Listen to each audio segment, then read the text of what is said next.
Honestly, did Donald Trump wants to stage a UFC fight on the White House lawn. The last time he staged a fight in D.C., Mike Pence almost died.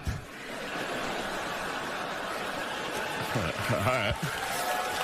You don't have to do that. It was fine. I didn't write it. Actually, there was supposed to be an Epstein joke here, but as it got deleted. Must have probably deleted itself, right? Probably never existed, actually. Let's move on as a country and ignore that.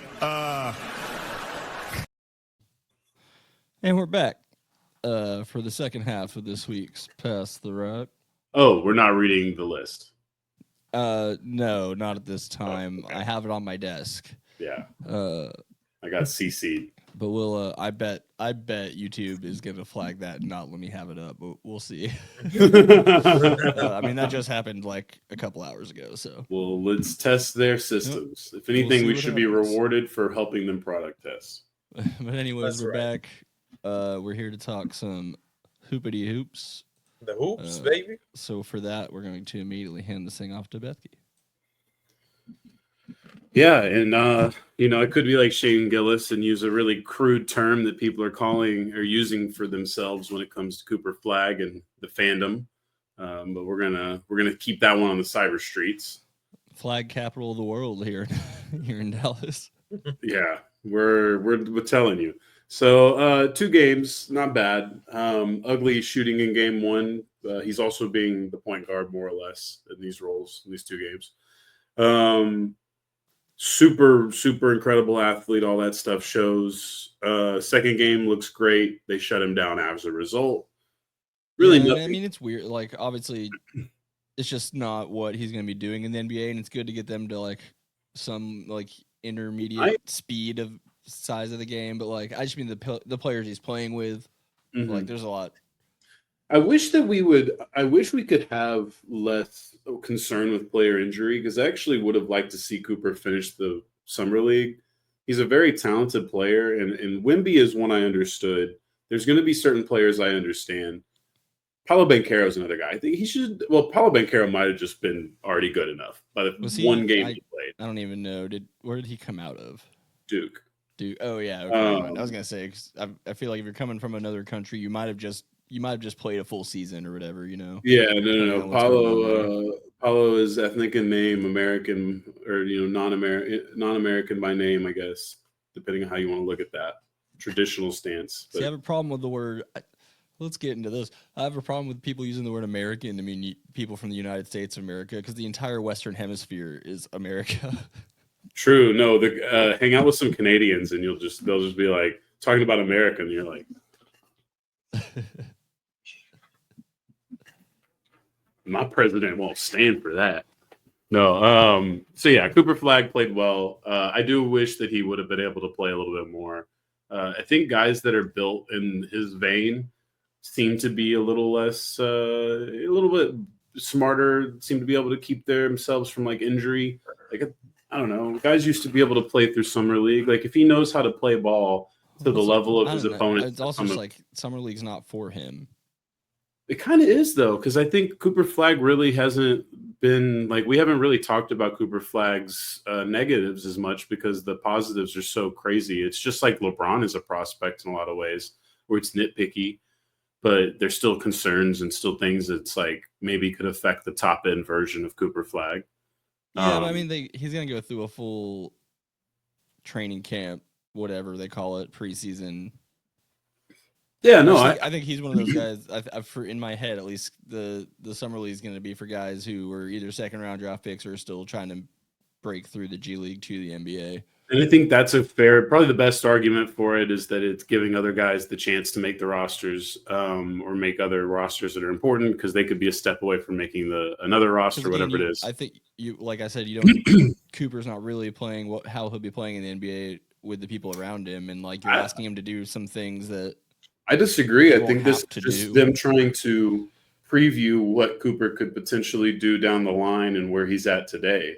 That's fair, but yeah, I just mean, yeah, it just seems like he's going to learn more playing with the squad than with these guys who might never even touch the NBA. No, it is, and it's a tune-up game. But I think that some of the things with his shot, with his creation, with his isolation game, I would have liked to see him continue to play at this level for a little bit to get more confidence and to do more. Duke was a very regimented system. Duke was a really well put together group with a lot of talent. Is it So I still kind of basically wanted him just to feel. running the Coach K system with I mean, someone else there? I don't it's know. very incestuous, the coaching tree, but I think just like all basketball, college is a little bit different. The NBA is everybody kind of has the same playbook to some extent. It's just how well you can utilize your strategy and players that matters. Um, yeah.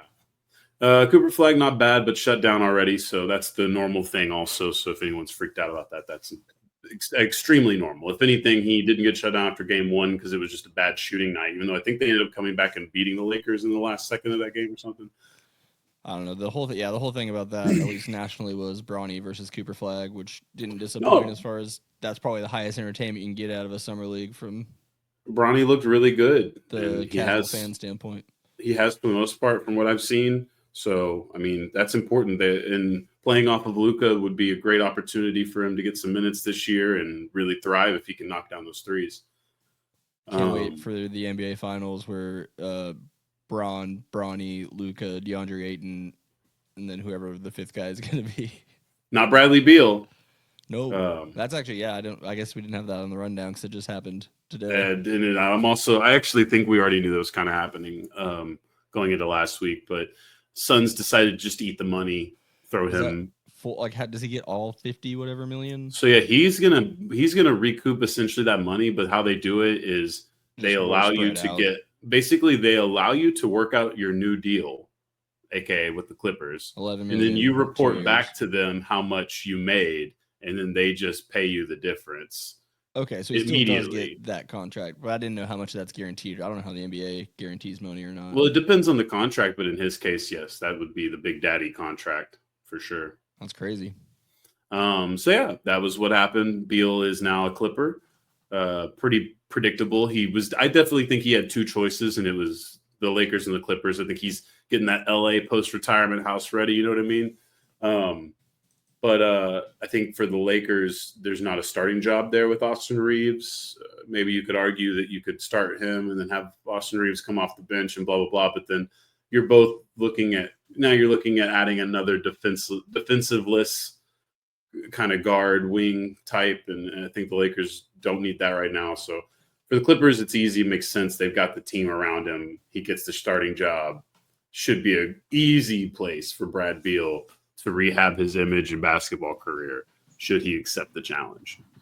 They're old though, so we'll definitely get jokes about them being older team. Probably going to finish off by signing Chris Paul too. I would think is maybe their last move for the Clippers is reuniting Chris Paul and James Harden and the Clippers and all that craziness. So we'll see. Final random note before we get to the main story. Victor Wembanyama is cleared to play basketball again. That's not too much of a shock. We knew this was probably coming at some point in the summer. It's a Sohan. It's all right. Still San Antonio. For now. For now.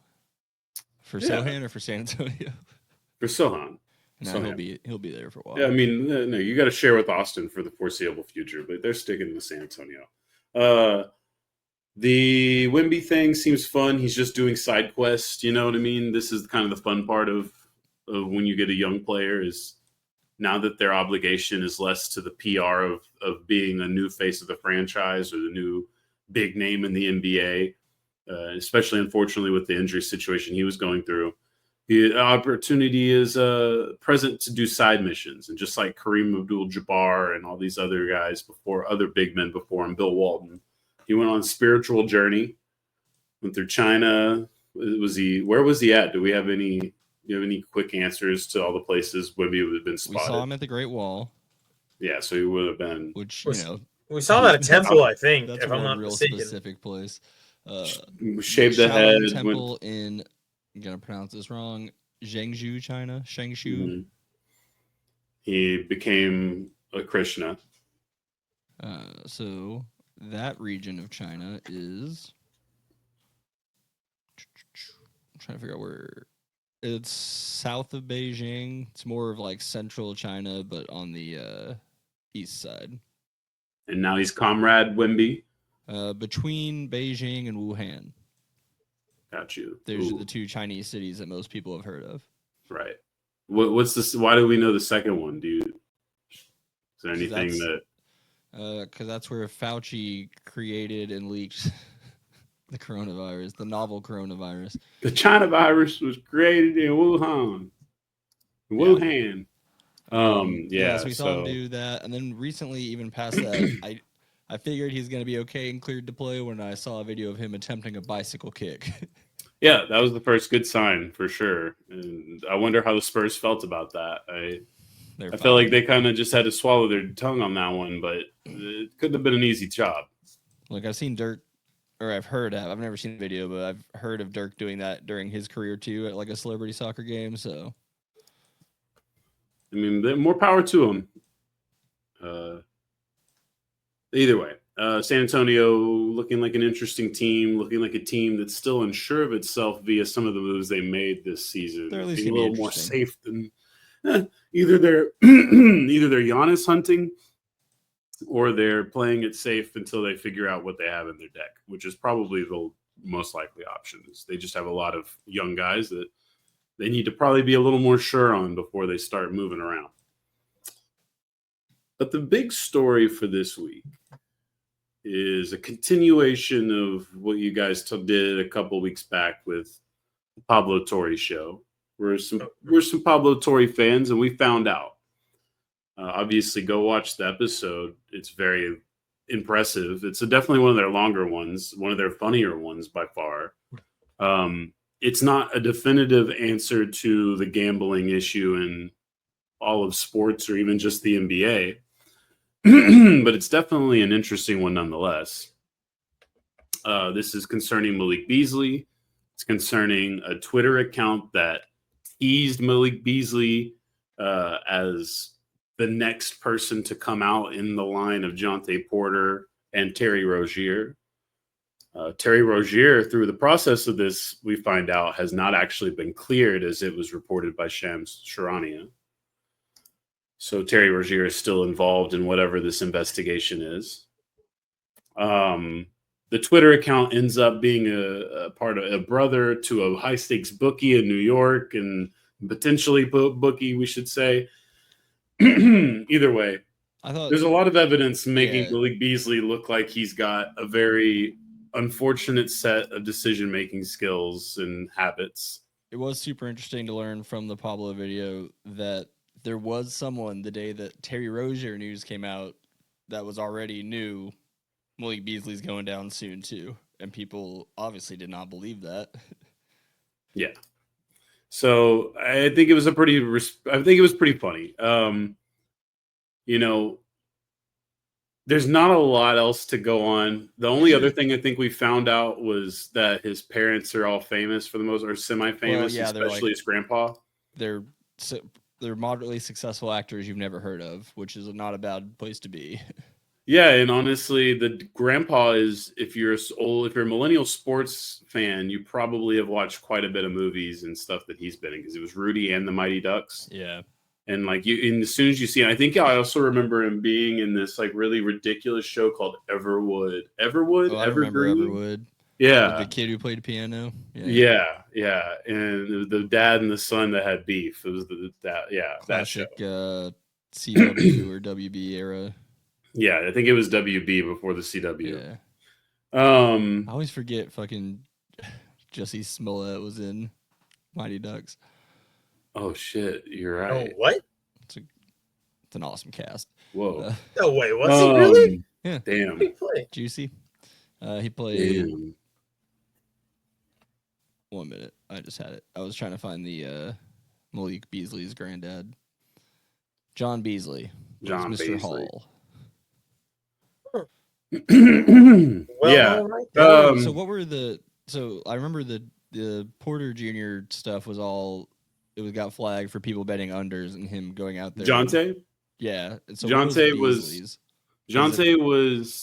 betting unders on minutes played or some bullshit like that. Well, it was stat lines that he would hit the under by pulling himself from games so he wouldn't go over. Right. Rozier, I forget exactly what they were coming at Terry with. But yeah, what was Beasley's? I know they said But in the Beasley's Pablo is videos, I funnier forgot. because Pablo Torre and those guys were basically struggling to find evidence of him correctly like doing this in ways, right? Like it looked really bad. It looked like a goofus thing. Like when But he's then, sprinting down the court when the yeah, game's a 9-point game with like 2 seconds left to make a exactly. shot to bring it to 7 points. Exactly. And then he had mostly a lot of that evidence is still tough. I would say the court of public opinion may be unfairly against Malik Beasley, but I do want to argue in the case of the public opinion because I agree, innocent until proven guilty. How much evidence do we really have? Is it just these connections to these insiders? We know a lot of the legal history, know a lot of the troubles financially that are easy to prove because they're in court records. Those were also expanded upon quite a bit by the show because I think last time we talked about this, last week we knew a little bit. We knew a good chunk of a good bit of this, but it's much more expansive as it turns out. And yeah, so the way all these happen, if you don't know, is that the books themselves are like, okay, all of a sudden, way too many people are betting on this one specific player that they shouldn't be. There's no real reason for there to be just a mass surge on Terry Porter Jr.'s rebounds under. I like the name mashup there. Who was it? Jonte Porter Jr. Sorry. Jonte Porter, and he's not. Yeah. Look, I think the easiest thing to put it this way for the defense of the court of public opinion, again, giving the fact that they still need to prove a lot of stuff, and Malik Beasley is innocent until proven guilty. Sure. His former teammate has the funniest quote of all of this that they start with, where he just simply called him a dumbass and that he believed it. Literally those words. And his parents, I mean, there's the stuff that in there where his parents are basically saying, like, he thinks he deserves more than he has, even though he has plenty, like, and they're like, we think you need to work for it. Exactly. They didn't say that they were saying a lot with what they weren't saying also in there. There's plenty of other little evidence that the show found, but what I thought ultimately did a great job is, and I remember Millie Beasley getting in trouble for this. I never heard anyone describe the case, and I'm really disappointed because this is funny, and maybe it was just written about in I think he was playing for the Wolves at the time.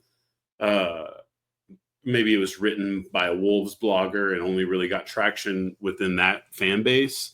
But the gun case ends up being more evidence to me. It has nothing to do with gambling or the NBA, but I thought that showed me a lot.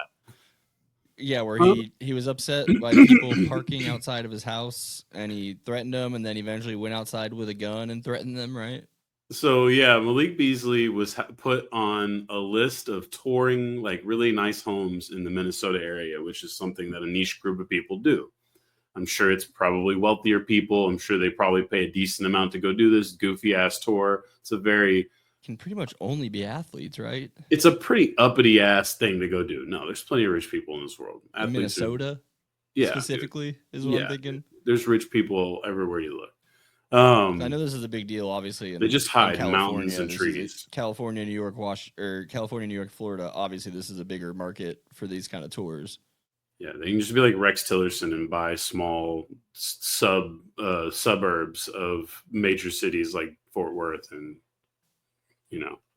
create their own ecosystem if they want. The gun case is an interesting one. So, yeah, gets put on this list, decides that there's no reason for him to be nice about it. There's no reason for him to have a calm head. There's no reason for him to just simply figure out what's going on. There's no reason for him to just stay inside and ignore it until these people leave.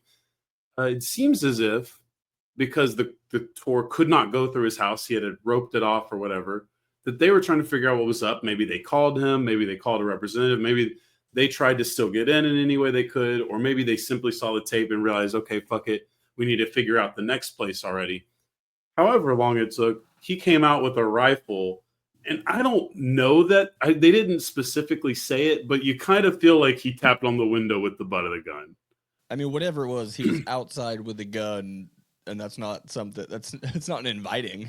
Not ideal, maybe a bit excessive. I understand there's people that will argue that on his own property, and that's fine. But perhaps even if he did have the gun, there might have been a better way to go about it. But it Yeah, the seems real like question that is, wasn't did happening. he ever take any steps before that?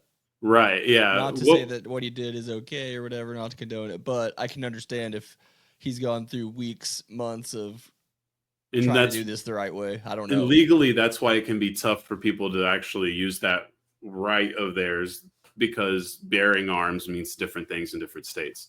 So, he does the knocking on the car thing. That's crazy. But nothing is funnier than this stupid incident, obviously leading to the police searching his home, which I'm assuming would have immediately have happened, because multiple weapons are then found. Again, whatever. This isn't good. It's probably illegal, or was illegal. Whether you care about the guns or not is a different thing. 2 pounds of weed. Shame on you. I would never partake in that. That's the thing, is if you're going to break one law, you really want to minimize the amount of other laws you're going to break at the same time. I do feel bad whenever they get the quantity of weed put in there, and because then it just like really shows. Was it 2 pounds of marijuana, or was it like an ounce of marijuana and like a 2-pound bong? Oh yeah, you're right. The paraphernalia thing can be a part of it. Yeah, I don't know. Right. I haven't looked into this specific case, but I think in this case you wouldn't have that problem, and my guess is they probably were rolling. The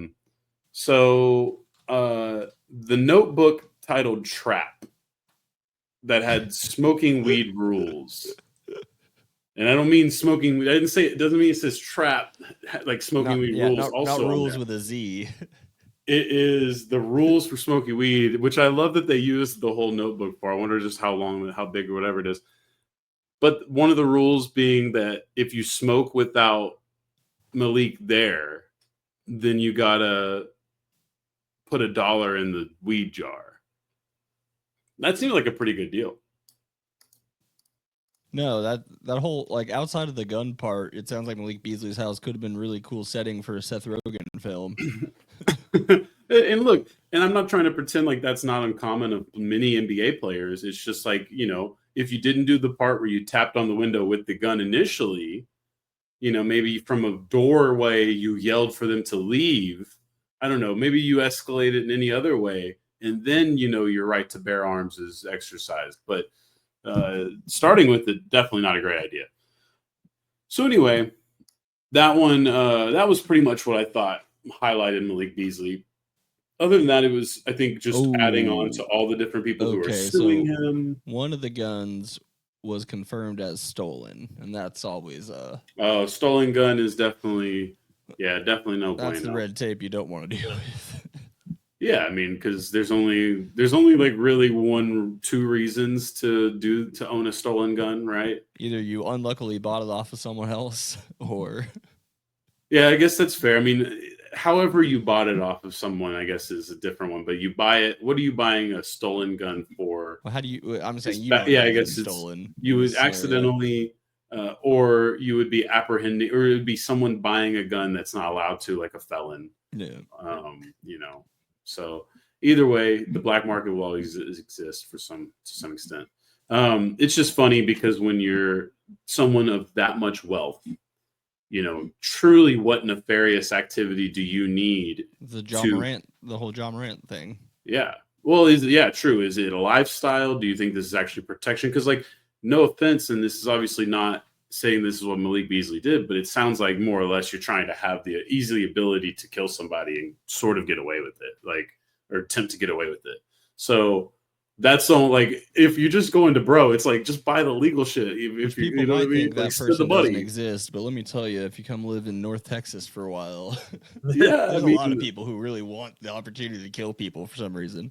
Yeah, and that's where I'm saying it's like, they only want to trace that gun so you don't do one thing with it for the most part, brother. Like, you know what I mean? Sounds like you're trying to do that one thing. So let's get back to the gambling side of it.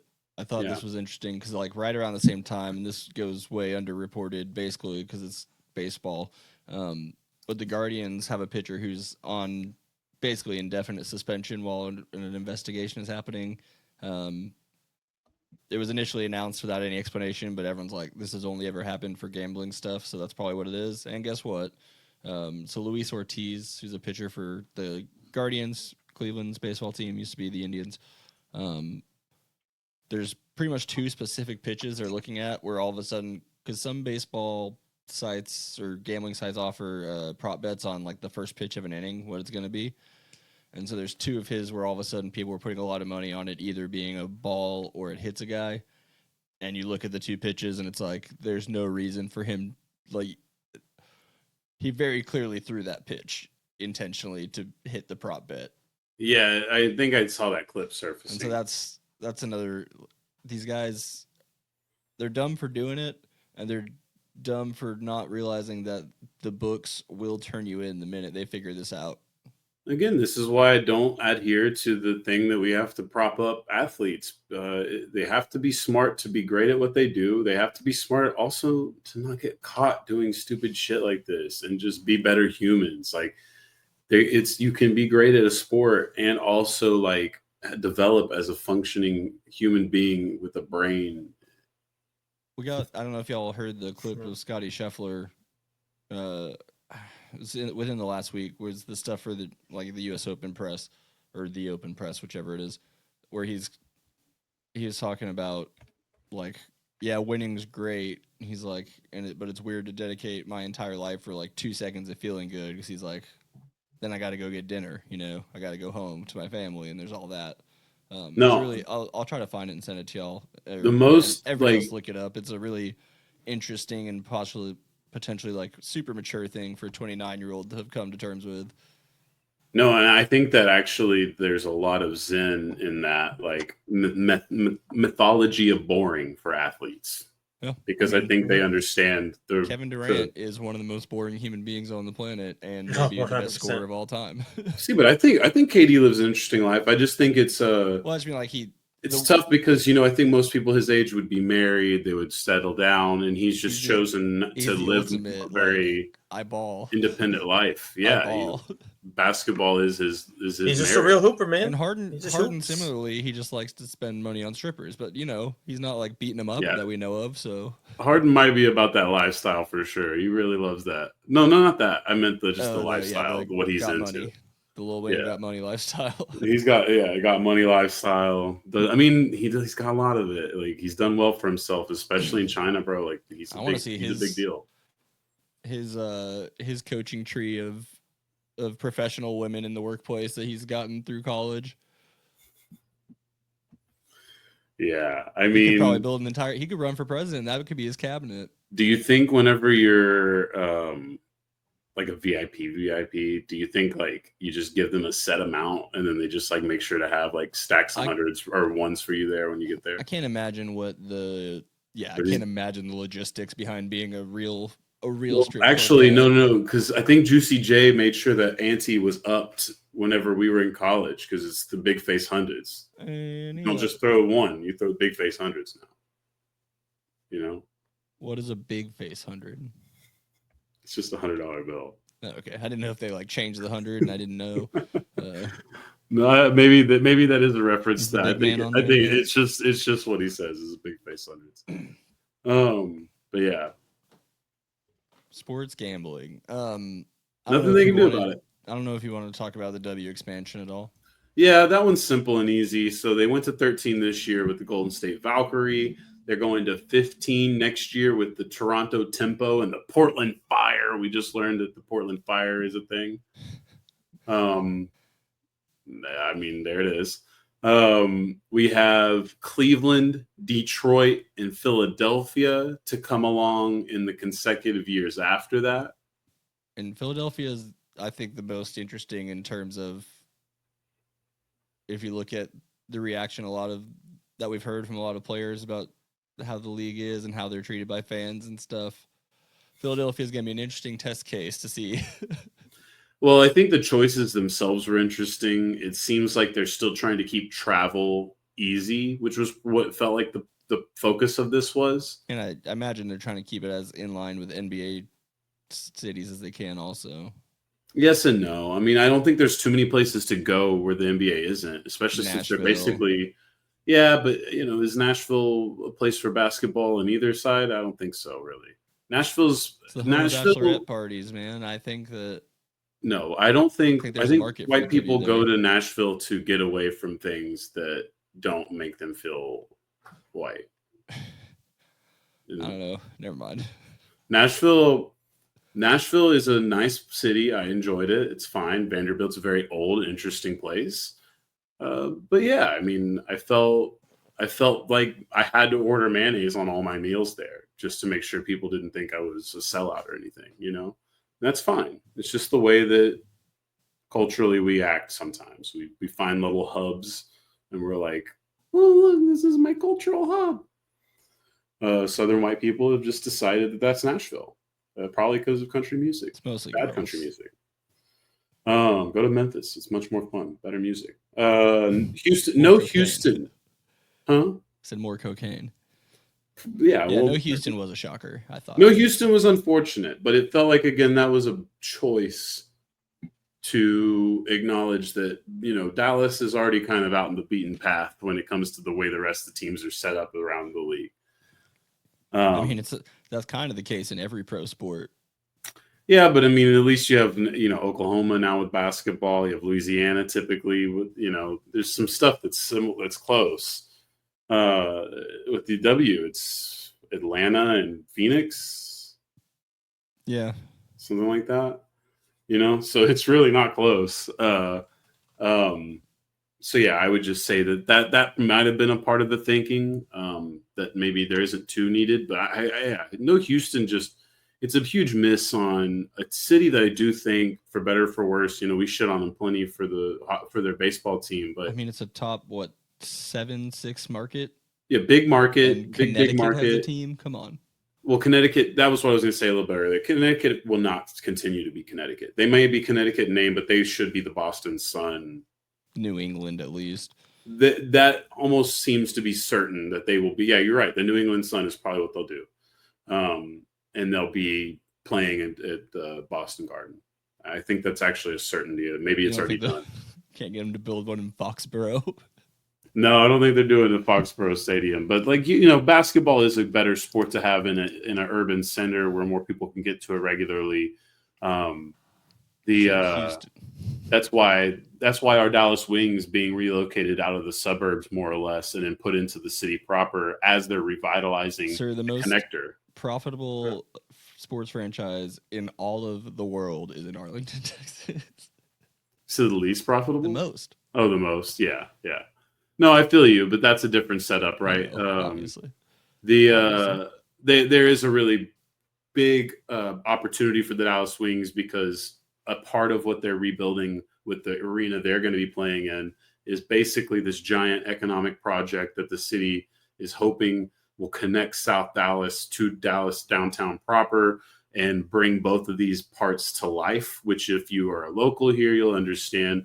I-35 was more or less built and completely divided the economic prosperity in South Dallas, and more or less eventually, in my opinion, also really hurt downtown Dallas, because once things started to expand and move out, then it just really wasn't as easy of a place to inhabit, and it started to kind of go down as well. And so I think now merging these two together, South Oak Cliff or South Dallas, Oak Cliff area, they can merge in and easily walk, transit, whatever, up into the downtown city, which I think ultimately should be good for business for a lot of people. So the Dallas Wings being one of them, it'll be very easy to go to Wings games and still walk into the city and do other stuff or whatever, even if you live in South Dallas. That makes sense. So I think that. Yeah, that's pretty much it. Hoops. Yeah, that's it. WNBA. Join us in the fourth quarter when C's brings us football. American football. Talking contracts. This is Past the Rock.